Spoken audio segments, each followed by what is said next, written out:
ALA. This is our annual EOEA mandated in-service training day. We are hosting 6 different hour-long trainings throughout the day on different topics that meet the requirements of your EOEA in-service mandatory trainings that you have to get done every year. So you're welcome to use this same link to join on throughout the day.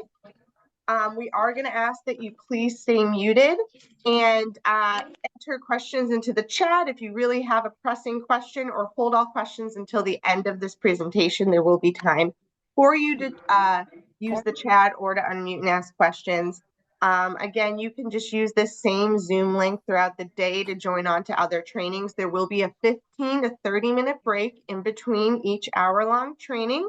So you'll have time to go use the bathroom, to get a snack, to answer some calls and emails. But then make sure you either join back on through that same Zoom link, or you just leave it up throughout the day, because this is where we're going to be all day today, and the presenters are going to be coming on and off all day. We cannot track attendance. Different people are either participating in groups, or we have people participating individually. So because of that, please make sure your communities are tracking the attendance of your staff throughout the 6 sessions throughout the day, so you can make sure you know who is attending what and who is meeting those requirements. And then also just a reminder that because this is a in-service training day, there are not CEUs available. These topics, again, align with the in-service training requirements of EOEA, so we are not offering CEUs for today. And before I pass it off and we start our first presentation of the day, again, please, folks, just try to stay muted. But I did want to quickly introduce our sponsor, HPSI Purchasing Services. They're a business partner member with MassALA and deliver strong purchasing outcomes through the power of partnership with members and suppliers. Their thoughtful solutions and insight-driven outcomes ensure long-term success for assisted living communities and other senior care communities. So I just want to take a moment to thank Carrie Ann for joining us today and sponsoring our event. Carrie Ann, do you want to say a few words? Yeah, I'll make this quick because I know everyone needs to get through just the in-service, but I want to thank you for allowing us to be a part of Mass. And essentially, my question to everyone on this phone call, no matter what department that you work in, who, by the raise of their hands that I cannot see, is either looking to save money or needs to save money. You may be a part of another GPO at a corporate level, but essentially HPSI purchasing consultants like myself travel the country. I love the hand, thanks Vanessa. And essentially, if you're not using the power of a GPO, whether just to do no charge, free consulting, estimates, because none of this costs you money, we're here to save you money. So we are in person, as Christina introduced me, and just some of the departments that I have personally saved money for members on, definitely dietary menu services, pharmacy and medical supplies. We have access to this wonderful vehicle program too. I know not everyone owns their own company, corporate, community vehicle, but these are the things outside of the box that you may not think of. Waste disposal, whether it's medical or standard. And then if you have more than 2 stories and have an elevator in your community, we've been saving 15 to 20% off of your elevator contracts. Then purchasing programs, and also just the basics of administration and office supplies. Take a look at those, give me a call. My mobile number is here, and then you can reach out to me at any point. So I hope that was quick enough for everyone. Thanks again, Vanessa, for raising your hand. And I hope everyone has a great day today. Thank you. Thanks, Carrie Ann. Thank you so much for joining, and thank you for sponsoring this event. Our sponsors help support all of our educational trainings throughout the year. So Carrie Ann and HPSI is one of the reasons why we were able to have our in-service training day today. So thank you so much again I was just sharing the program book. Everyone should have received a copy, but if not, feel free to chat via Oh, email. God.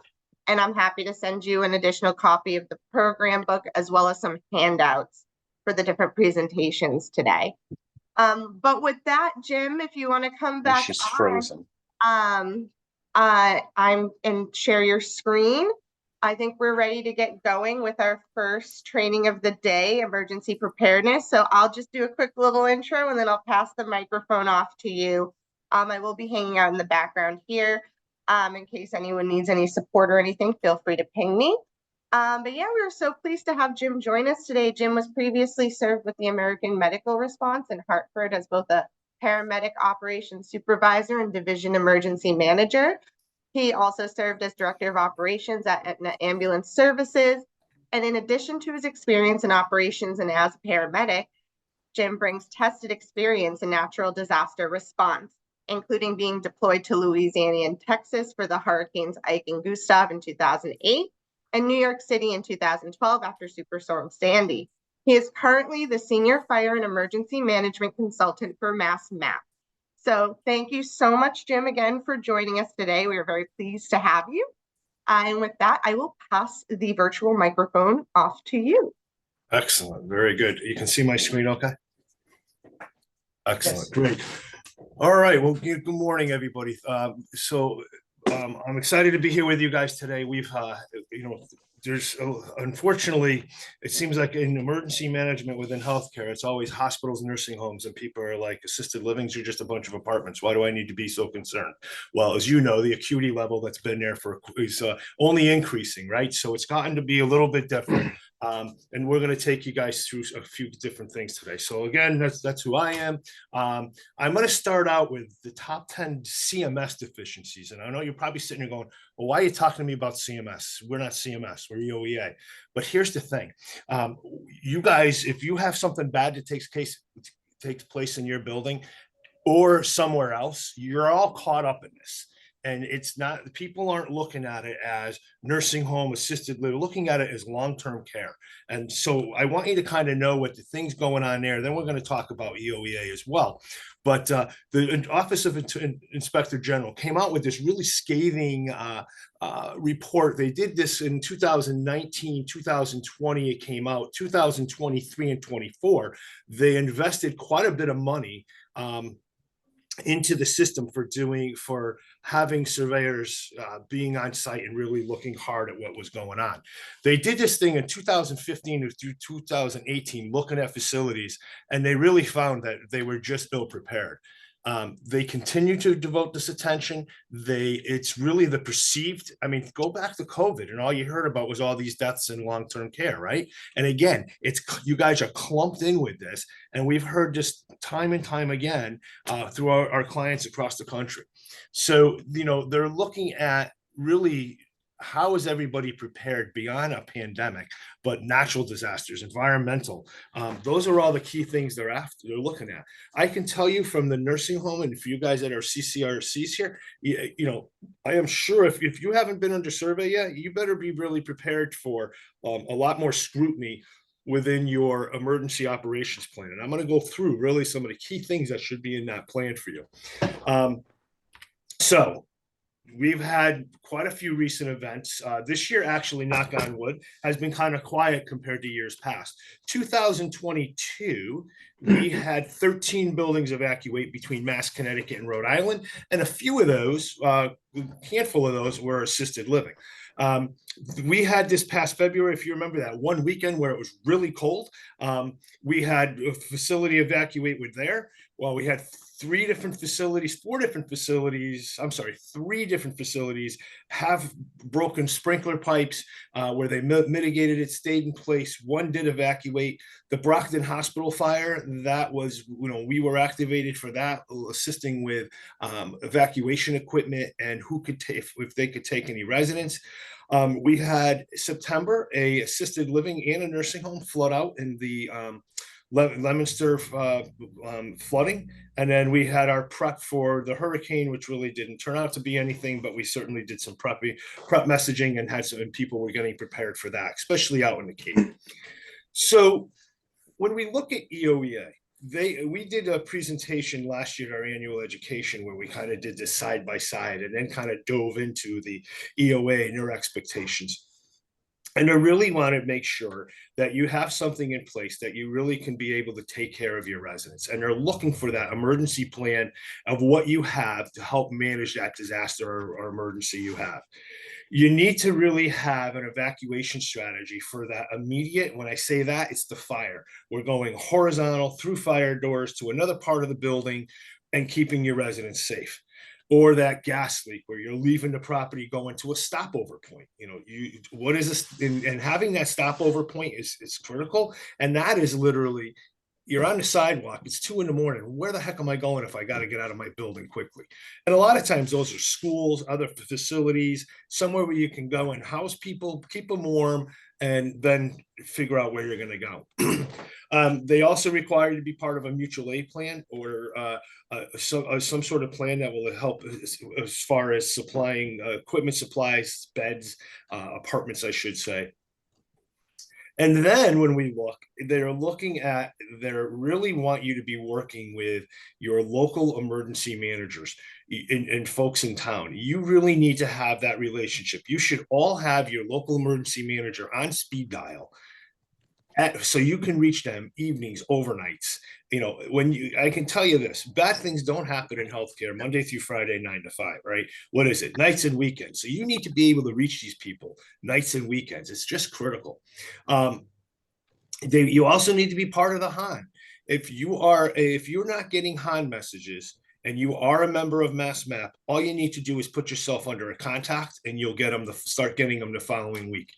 We have a system in place that if you're a contact within MassMap, you can do that. If not, feel free to go to our website. It's you don't need a username and password, but if you just go to massmap.org and on the right-hand side, you're going to see a thing there for the HAN. Click on that and it's Dana's email who manages it, and you can register to start receiving HAN messages. The others, you need to be doing exercises. So what kind of exercises are you guys currently doing now? You need to be doing, and we offer that through MassMap. A lot of assisted livings have participated this year, I think more than any year. And we're just about done with the after action. So I show that, but yeah, there was a lot of assisted livings that participated in it. And that meets that annual simulated evacuation drill that you need to do. But you got to realize you need to do this on all shifts. All your shifts need to know what is the plan, what is their roles, what is their responsibilities, and how it's going to work. They need to understand and see the forms that you may have, and all of that. So make sure you're training all your staffs in the evening and overnights. And then every resident needs a copy with instructions of what they're going to do. So a lot of our clients will actually have, we'll help them develop this like 1 or 2 pager. In a fire, you do this. And if your building has the smoke fire doors in the corridors and they can stay in that compartment, then the residents stay in the rooms unless it's the fire room, then they're instructed to go pull a fire alarm and wait in the stairwell. If they can't ambulate, they need to know where to go, right? They need to know where those fire doors are. And then, it really should be, I always recommend, and if you guys don't do it, it's something to think about, but drive people, if you have to evacuate your building, or there's a major issue that takes place, and most of you guys have the ability to update your website quickly. Drive your families to the website so they're not calling you, and say, if we have an issue, an emergency in our building, we will put a notice up on our website with a phone number to contact us at. And do that. It really helps and goes a long way. We've seen some of these disasters of people from down south, and if it's a hospital or a nursing home or assisted living, whatever it's been. But boy, the people that do that and they put that information up on the website, it really, really helps and goes a long way. So we certainly recommend that. Oops, what did we lose here? All right. So again, when we get into that staff training, certainly orientation, perfect time, right? Explaining everything to them, going through your EOP. People always ask, well, boy, this emergency plan I have, some are this thick and others are this thick. What are the key things that I have to go through with them? Certainly your fires, your active shooter, violence in the building. Those are all key ones to go through. Your full building of act training, and then all the others, loss of water, loss of this.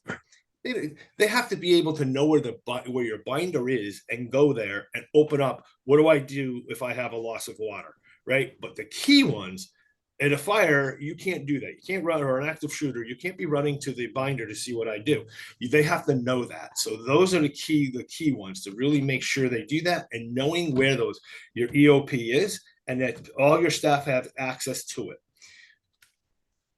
You have certain conditions you need to do reporting for, right? So any occurrence that displaces residents from their units for 8 hours or more. So that is the key line that they put there, which is nice. I wish CMS did that, but they didn't. The manager, so somebody needs to certainly let EOEA know, and it's the certification unit that you're reaching out to. We have had cases where they have shown up. We certainly see that on the CMS side, where they do show up after, and they want to know they want to see what's going on. There is some commonalities to you folks that have a CCRC certainly know that, they all, EOEA and CMS, you definitely need to have a plan with your community partners. I am a big fan of when you should be doing what we call a hazard vulnerability analysis. If you've never heard of it, it's pretty simple. It's an Excel sheet with multiple questions on there, and it helps you identify your risks from a natural disaster to internal and there's 3 different buckets that's in there. You're not mandated to do that. CMS is, but it's really common. It's really best practice, because it's going to help you in your building, in your community, identify where's my risks. Now, know that not only do you do it, but the town does one, and the state and the region does one, and it really would fall into play with that. But it's interesting when you start looking at your town and what are the risks. Well, I can tell you that Leominster will have now flooding, where flooding may not have been that high on their list, but boy, it's going to be now. So you really should be doing that, because it helps you answer that question and get that baseline. And then what it does is it ranks your top 10. So now you've got a good idea of what plan should I absolutely have. And you just can do a Google search and find them. They're pretty easy to work with. I would recommend that you do that, and then work with your community partners, your local emergency manager, your fire chief, and say, hey, listen, here's my top risks. This is the planning. This is what we're thinking. Does that all make sense? So that's something to certainly be thinking about. You need to have that full building evacuation plan. And we're going to go through a little more of these in depth, but it's the immediate for the fire or natural gas, or it's the delayed. You've had a maybe you did have a fire. You moved everybody to one side, but now you've had sprinklers going off for half an hour, and you've got 1,000 gallons of water floating through your units. So now you need to evacuate a wing or a specific unit. Training is again, just make sure you're documenting all the training that you're doing, you're testing. When you do a drill, make sure you're getting everybody's signatures of who is there. If your community partners were there, get their signature. I would certainly invite them and document your intent to invite them. And if they say no, they say no, just document it. And then you need to know, like I said, is provide that plan to residents. And that's both EOEA and CMS are all part of doing that. So it's really, for you folks that are CCRC, it's, you're dealing in both of these, and this is, which can be a challenge, but this is your commonalities here for sure. So any questions at this point?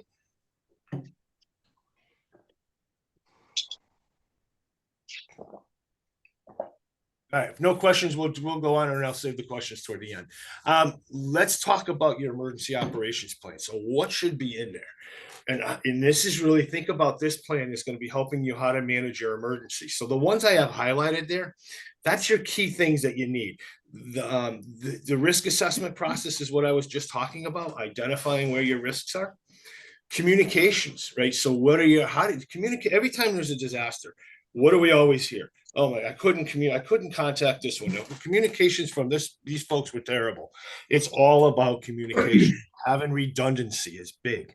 Do you have portable radios in your building that you communicate? all of those things are definitely, having the cell phones, having a cell phone. Is there a cell phone tower near you? Remember, guys, you can, when we have these big long power outages, your cell phones and the cell towers go down pretty quick. You can get, if you have 1 bar, you're never going to get a phone call. But what I always tell people to do is have a group, your manager, your leadership team, have a group text. And you know what? You can have 1 bar and it's smaller data packets, and you'll get that message out. We were doing a lot of texting during the nor'easter that we had up in the Cape and Islands back a couple years ago. 3 days, 4 days, no power. We could not reach facilities at all, and we started texting them, and it worked, and they were getting that. So having a good, robust communications plan with some redundancy, resident family information. You need to have a plan of who's responsible for communicating with the families, and who's going to do it, and what are we going to say. So that, and who has the authority to send an email. So that should all be part of that. Shelter in place plan, boy, those are a biggie. We just found that out. I'm going to talk to you in a minute about Leominster and what happened, our discussions we were having with them. But kind of knowing, do I go or can I stay, and kind of help you through that, and walking through that process. Loss of utilities, you need to have a plan for your big ones, right? Loss of water, what do I do if I lose my sprinkler and I have to do a fire watch? What happens in that, and how does that work, and who's responsible for it? And documenting your fire watch. So having all the tools in place to do that. And then all the other utilities, what happens, when you lose water and you can't flush toilets, that's a bad day. So having a plan for all of that. And then, talking about staffing, talking about training and testing, it should all be part and be in your plan. And that's all in Section A. When we get to Section B of these plans, we really talk a lot about, what should be in your plan. Again, your communications plan, you're managing security. Security is a big deal. If you have an issue going on, and do we lock down or not lock down? If you guys can just go on mute, that would be helpful. Certainly, managing your staff during an emergency. So you should in here have a plan of how do we call in off-duty staff? Do you do it electronically? If so, here's what you're going to use. Maybe you build a template in there so you have that. Or is this a phone tree? Well, who's going to have that responsibility to do that and call staff back? The other thing is staff pets. We just added this into our EOP not that long ago, because there were people that were like, yeah, I'm not coming into work unless I'm bringing my cat. And it's not going to happen. I'm not leaving my cat at home during a hurricane, or my dog. So it's something that, more so the hospitals have really had to deal with, and they actually have a whole area set up for pets. So it's something to be, you may need to think about. A lot of you folks have, your residents have cats, and have, our small dogs, and, you can, if you're evacuating, that's something to be thinking about, right? Even from a hotel or another facility, not all facilities allow animals. Let's see, managing your utilities during a disaster and managing your residents during a disaster. Those are two pretty big sections too. So all of these components should be in there that you should really be thinking about, and really start really putting into play as you move forward. And then the incident command system. I am not going to spend a lot of time here with this, but basically just to know, it's what your first responders use every day if they show up to your building for a dumpster fire.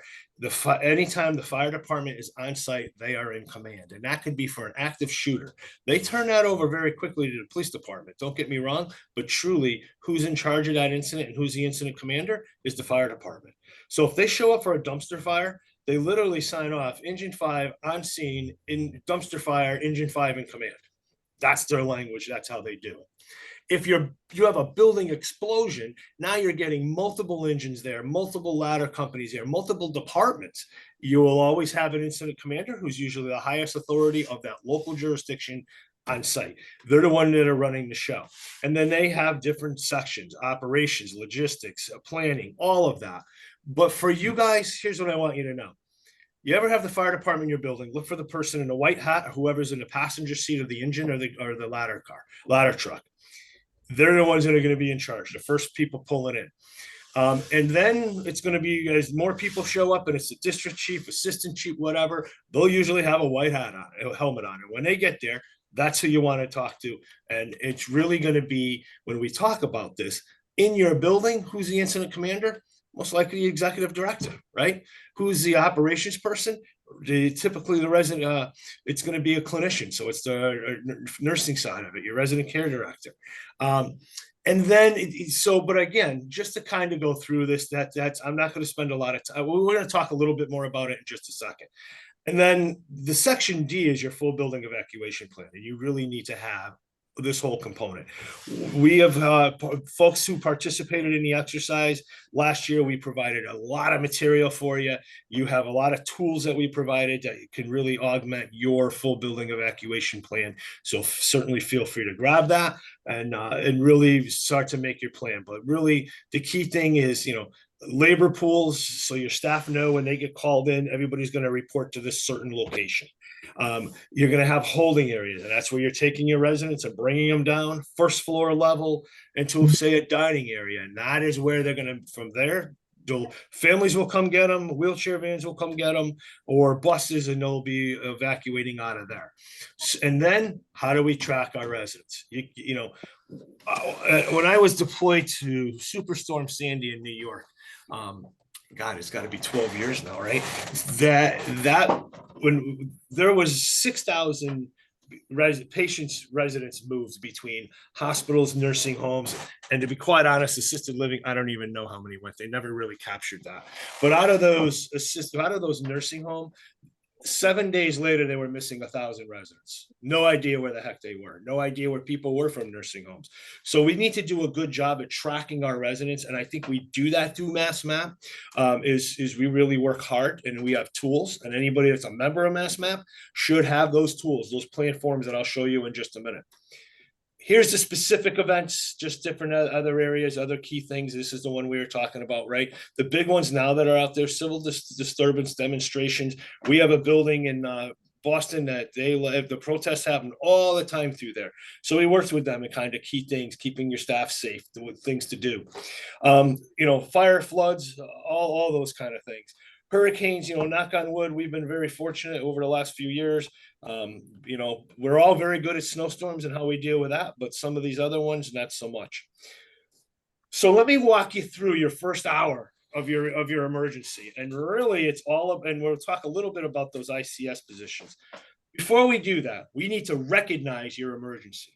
So I want you to look at this picture and in the chat, tell me what you see. This perception is different. That's really what we're gaining here. So take a peek at that and tell me what you see there.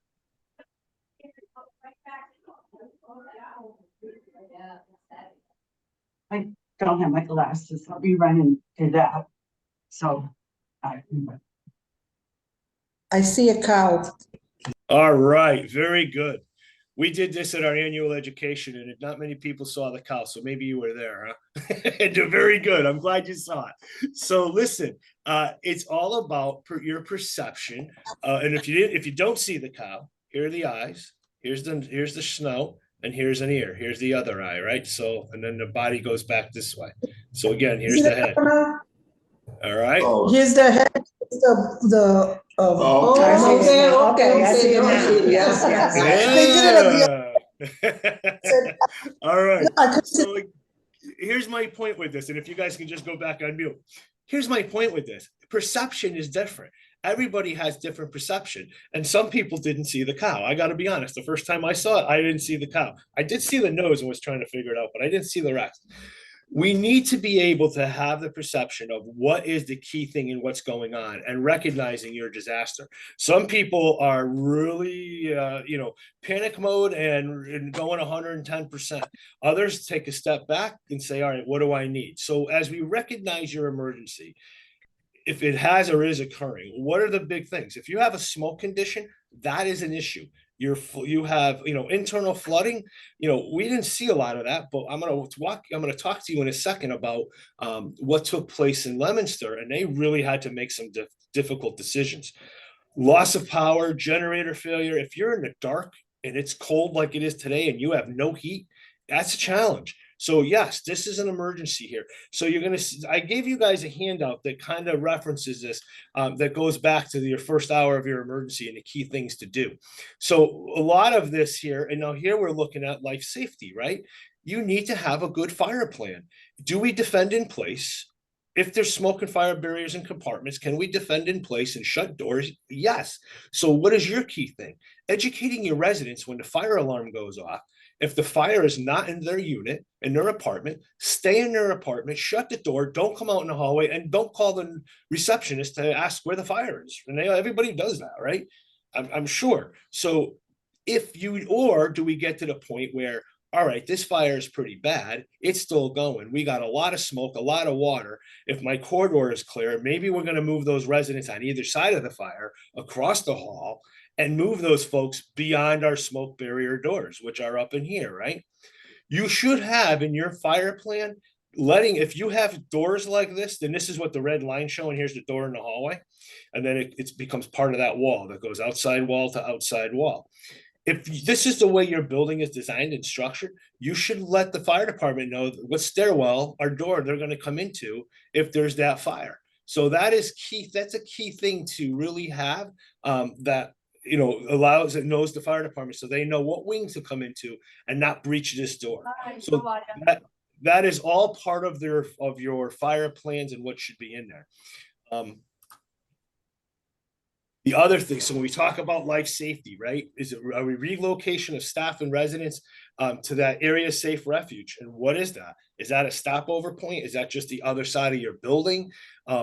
This is what fires look like up on the top right there, right? You know, and flooding.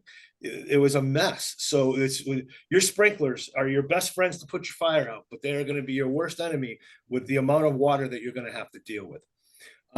Recognizing if you have oxygen dependent residents and you have folks that are on a concentrator in their apartment and you lose power, do they have power in that room? And so that becomes a priority. Loss of heat. If you can't heat your building, and I'll tell you what, you know, a lot of your buildings you have with your generator, you'll have heat in your common area. So your corridors all have heat. And what you're doing is opening up resident room doors to let the heat in when you have that situation when you're on generator. But boy, that's a firefighter's worst nightmare, because if there's ever a fire, smoke is going to fill every one of those rooms. So that's not a great solution. So just recognize that it's really important that you recognize that, because smoke will really travel that way. So you have an issue. You've got an issue in your building. Something's going on. Your first immediate response is 911, right? We got to get police, fire, EMS there. You know, and then internal. Who else are we know? You know, who else are we notifying? You need to get your leadership team in there, right? Mass map is going to be the other piece, right? Once you realize you need to evacuate, your team gets in there. We're evacuating.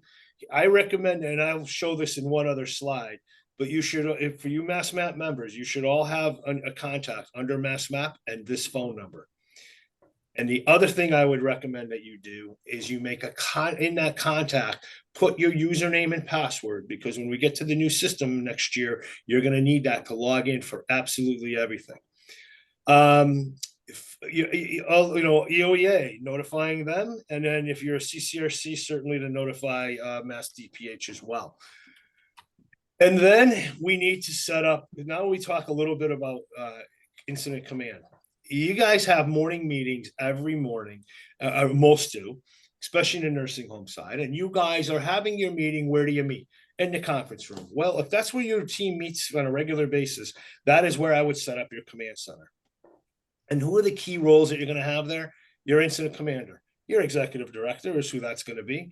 Safety, security. You need to have somebody that's going to be responsible for safety within the building. So assign that one. And again, this may be well into everybody reporting in, because you won't have enough people to support all these people, right? Once your physician gets there, your medical, they become what they call a technical specialist. These are just fancy terms for stuff that you guys do every day.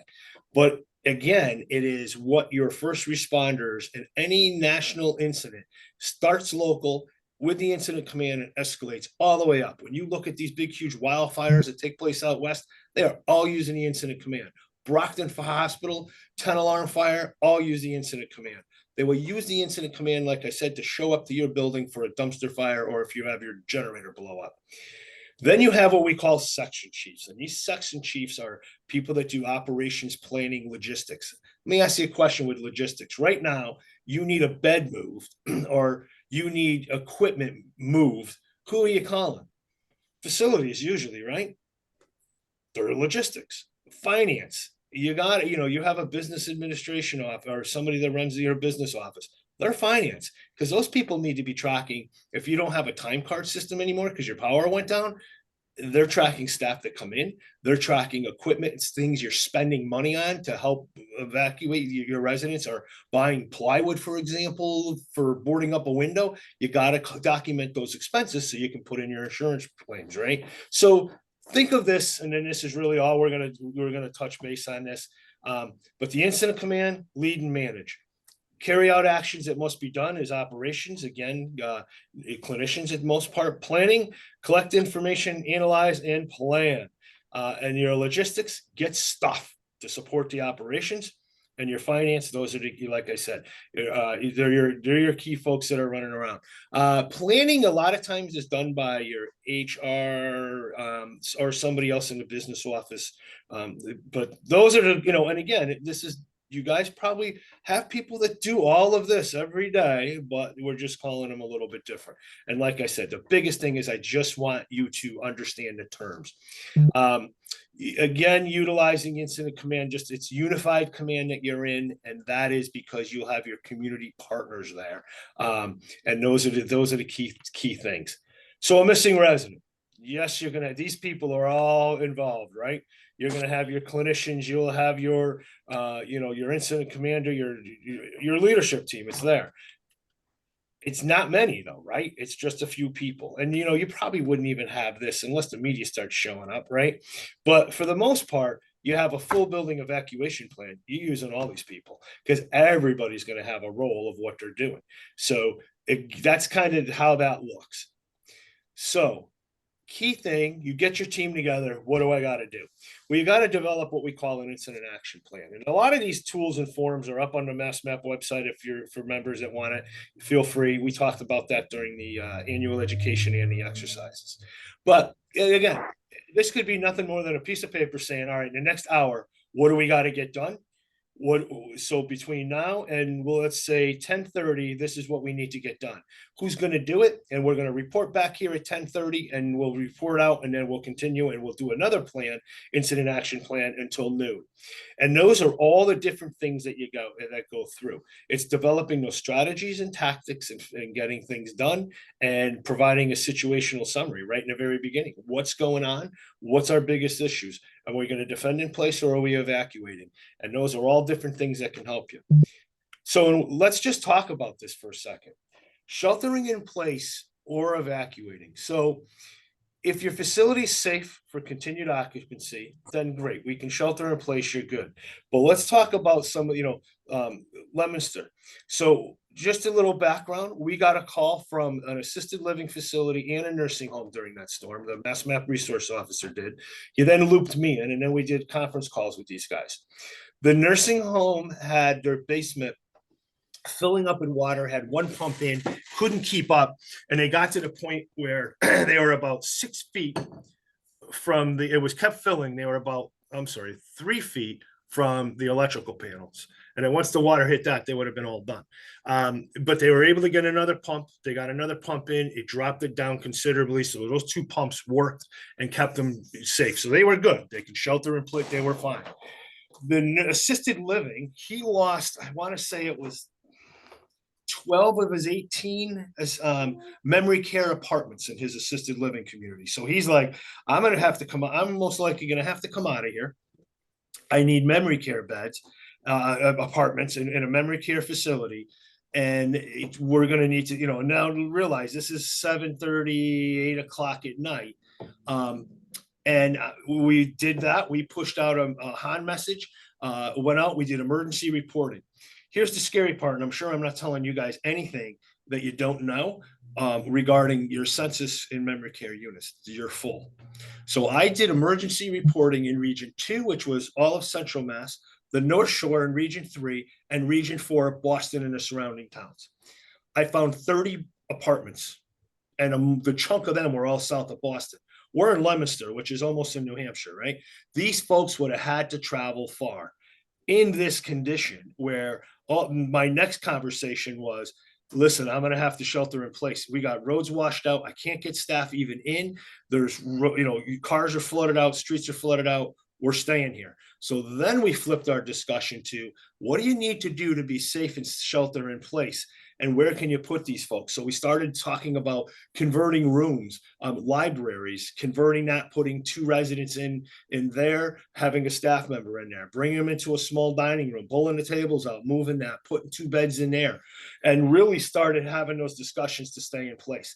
The other piece was scheduling in a restoration contractor as soon as they can get in there. And by about, I want to say he told me it was like 3, 4 in the morning, they had restoration people in there pulling out sheetrock, because the last thing you want, you got to get that stuff out of there quick.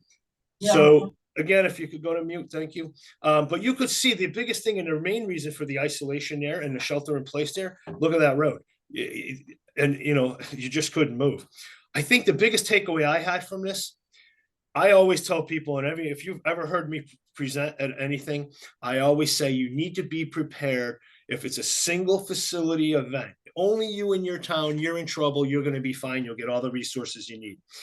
However, in this case, the nursing home called. They called earlier, and they're like, they sent an engine up there. When the assisted living called, they're like, okay, you're on the list.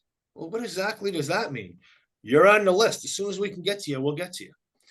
So that was at about, I want to say 7:30-ish. They had a 2-hour response for the fire department to show up. They actually showed up walking into the building because there was a bridge there that that was potentially compromised, and they didn't want to drive the fire engine over it. So they walked out, brought up pumps to them, and they're like, yeah, no, we're good. And the water started to recede a little bit in that area, apparently. So the key with this is you got to be prepared and be able to support yourself on your own, because it took 2 hours for the fire department to get there. That's a big takeaway. It really is. So decision point, staying or going, what are we doing? You need to assess those critical issues, right? So what's the structure? What's my utilities? Do I have staffing? Just so you know, he didn't get any of his night staff in. Second shift stayed. He got in because he got in early, but his other team members could not get in.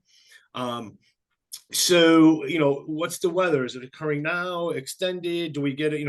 We're very good at our snowstorms. We get everybody in before the storm, right? That's the way we've been doing it for years. We're good at that.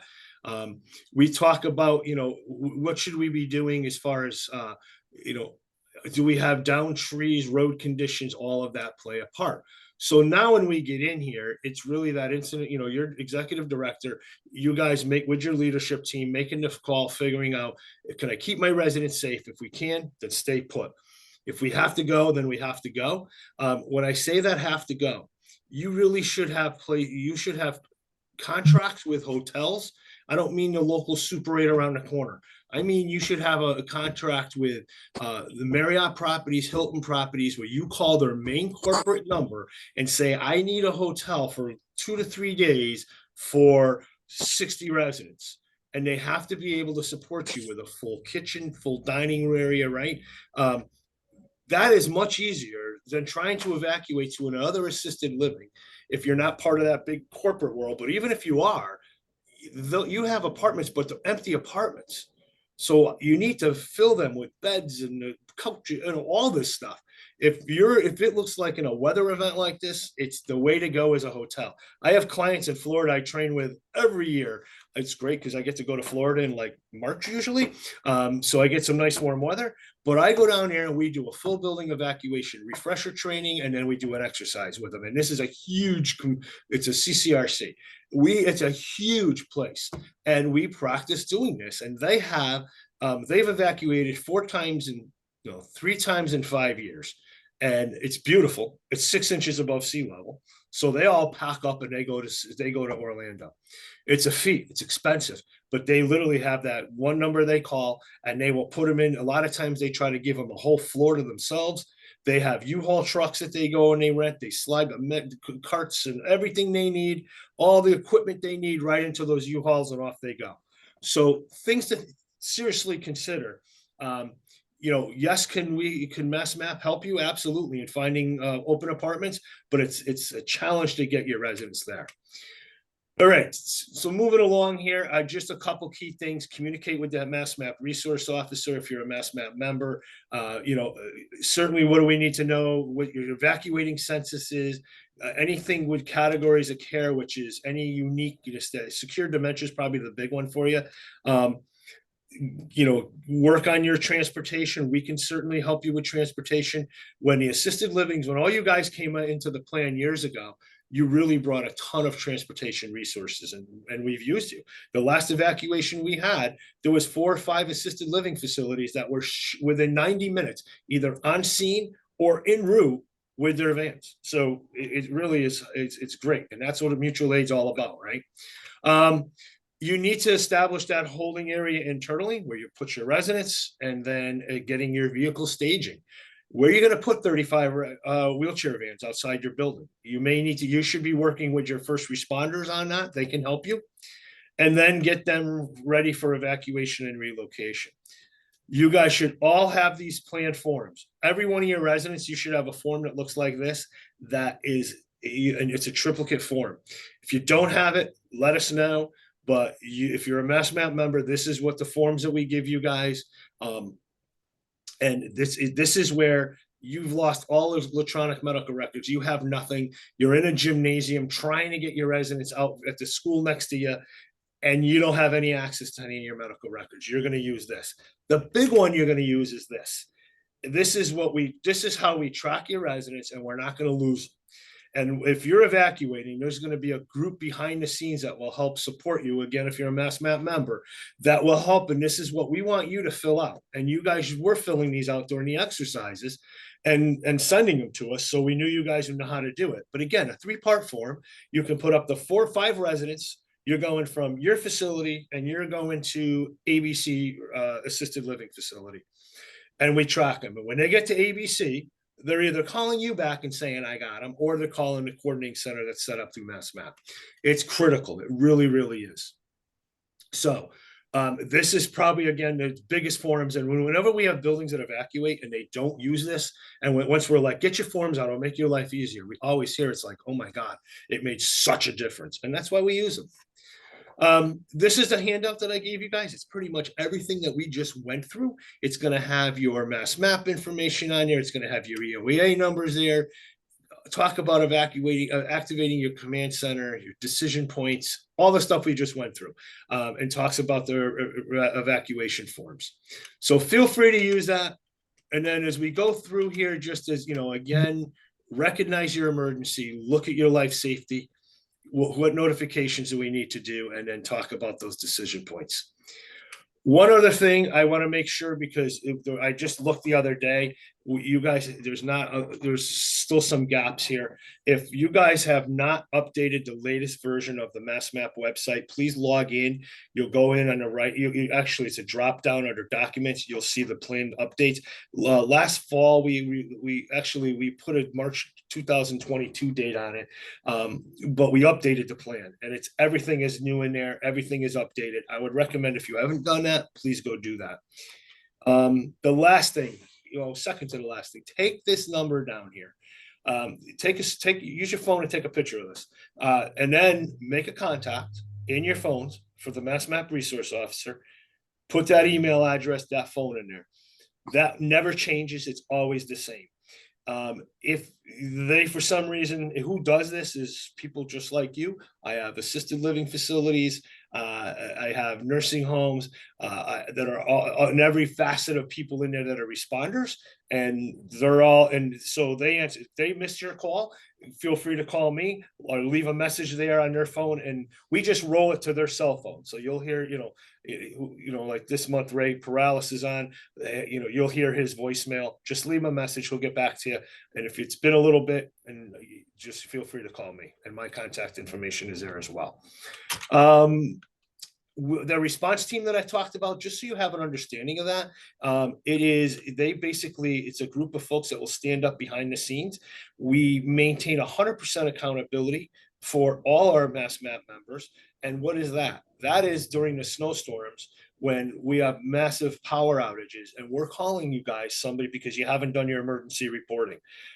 That's a pain in the neck for our people. So please, if you're asked to do emergency reporting, please do it. I gotta say, this past September when we had the hurricane, Mass Allah sent some information out just as a reminder. We sent it out through the Han.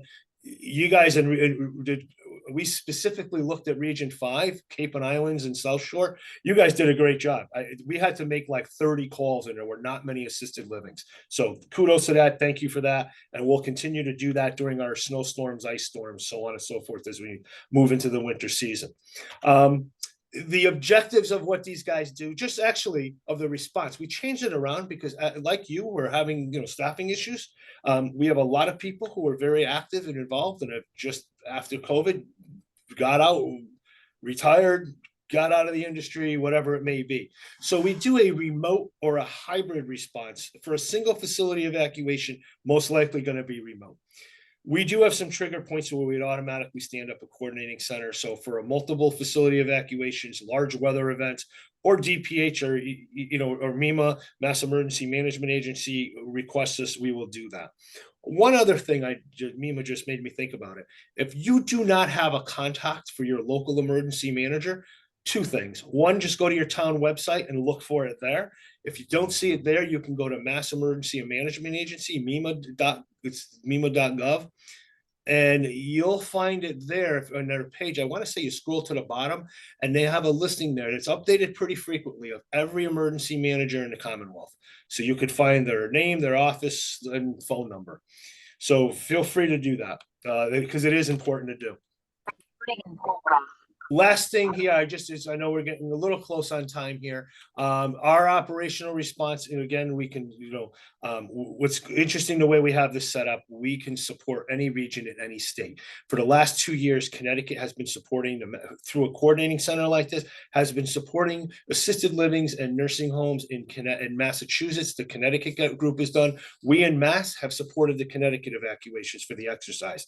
Last year, we were in Fall River, Mass at our coordinating center for an exercise. And at the same time in Region 3 in Central Connecticut, we had a nursing home evacuate.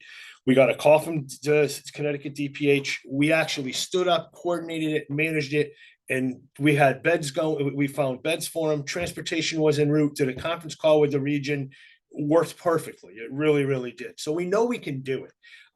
And that is our goal to be able to support you guys to be able to do that. So we've decreased our coordinating centers from 3 to 5. We'll still regions 2 and 3 we use for on-site meetings and backup locations, but region 1, 4, and 5. So region 1 is Western Mass, region 2 is Central Mass, and region 5 is the South Shore. If you're interested in being a responder, let me know. We're more than happy to have you. We're going to be doing some training coming up after the first of the year. So typically it's 2 trainings and then 1 on-site is what we do. So let us know. Again, just so you know, we have a regional leadership. So Pat Hainers in Region 1, Kimball Farms, which is an assisted living facility. She's the staff development coordinator there. Ray at Life Care Center in Leominster. Hernando, Chelsea Jewish, they have assisted living and nursing home. Shaq is at Hebrew Rehab, and Kelly is at Life Care in West Bridgewater. So those are all the kind of key regional leadership folks of MassMap, and we do pretty well with it. I'm going to close with this. Please know that as if you're going to be seeing some communications, we are going to be doing some training, on-site training, multiple sessions throughout the Commonwealth, and then we'll be doing some remote where we're going to be rolling out our new software. The MassMap is, as you know, the software today will be sunsetted, and then Protect Advisor portion of that is going to be coming up on it. It really, once you learn it, it's much more user friendly. It's I just started really diving into it, and to be honest, I like it better. It's a fresh look. But you're gonna need a username and password to get into this thing. So please make sure when I said, if you need to, make sure you have in your phone your username and password. So that's really all I have. Let's open this to questions. You can, I'm certainly, and then if you wouldn't mind, if you would take your phone and hit that QR code, it just gives us an overview on the program and ask some questions. With the program, when you hit it and open it, we'll just put under other, just put Mass Alla, and then you can just put your facility name and just a series of questions. But we'd appreciate if you did that. But any questions for me? We have a few minutes here, we can go through it.